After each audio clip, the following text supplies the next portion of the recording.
Da li ste znali da Muskova veštačka inteligencija Grok ima odvojenu ličnost? Sa jedne strane, to je standardni profesionalni mod, sličan na onome što već poznajete, odgovara na pitanja, piše kod, pomaže vam sa zadacima, dosadno ali korisno. Ali sa druge strane, tu je i zabavni mod. I tu stvari postaju veoma zanimljive. Zamislite veštačku inteligenciju koja ne samo da odgovara na pitanja, već ima i stav, koji koristi sarkazam, ima buntovnički smisao za humor i ne plaši se da bude direktan.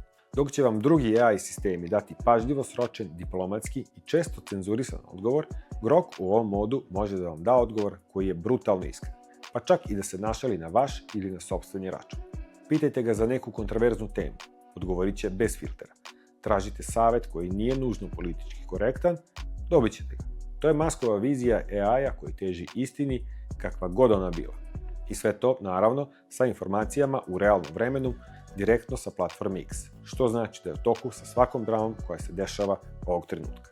Dakle, pitanje nije samo da li je Grok pametan. Pitanje je da li je svet spreman za veštačku inteligenciju sa ličnošću. Šta vi mislite?